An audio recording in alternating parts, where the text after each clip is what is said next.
না পাইনি, পেলে তো করতাম। কেমন ধরনের পেয়েছিলাম এটা তো বলা যাবে না। যেটা আমি করতে চাই সেটা পাইনি, সেটা কথা। কাউকে ছোট করতে চাই না, কারোর নাম উল্লেখ করতে চাই না বা কিছু করতে চাই না। আমার পছন্দ মতো আসে নাই, আমি তাই করি না। না, কারণও নেই, রহস্যও নাই। আমার ছবি এখন, যেটা আমি কিছুদিন আগেও বলেছি, এখন রোমান্টিক ছবি আমার করার টাইম না।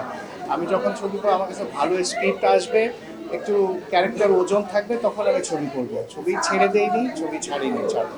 আমাদের দেশে দেখেন, সিনিয়র আর্টিস্টদেরকে কখনো ইউজ করা হয় না। আমাদের গল্প লেখা হয়, লেখার পরে আমরা চুজ করি, আচ্ছা এই ক্যারেক্টারে ওকে দরকার, এরকম না।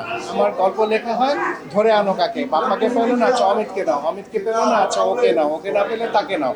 কিন্তু দুনিয়াতে একটা ক্যারেক্টার লেখা হয় একজন শিল্পীকে মাথায় রেখে, যে এই ক্যারেক্টারটা ওই শিল্পী করবে। আমাদের এখানে হয় না বলে হয়তো আমার কাছে আসলে আমি করি না, আমার বদলে আপনি করবেন, আপনি না করলে উনি করবেন, এইভাবেই।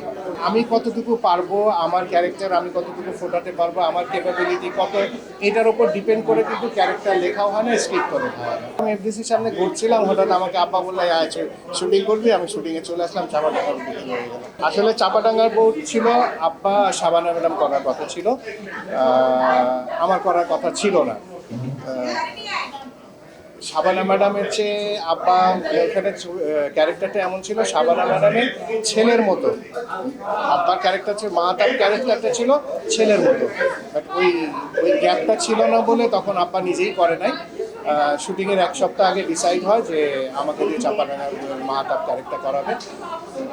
এক সপ্তাহের মধ্যেই আমার without any training, without any preparation আমরা চলে যাই মানিকগঞ্জের ঝিটকায়। সেখানে চাপাডাঙ্গার বই শুটিং হয়। এটিএম সাহেব ছিলেন, শাবানা ম্যাডাম ছিলেন, আমাদের মাহফুজুর রহমান সাহেব ছিলেন, সবাই সিনিয়ররা ছিলেন। এদের সামনে কিন্তু আমি মানুষ হয়েছি। সো আমার কাছে কিন্তু লাগে নাই, মানে নতুন একটা ব্যাপার বা আমি আউট অফ প্লেস হয়ে গেছি এমন মনে হয় নাই। ঘরোয়া একটা পরিবেশের মধ্যেই আমি হেসে গিয়ে কাজ করে ফেলেছি, যেটা যদি হয়তো অন্য জায়গায় হলে আমার জন্য এত ইজি হতো না।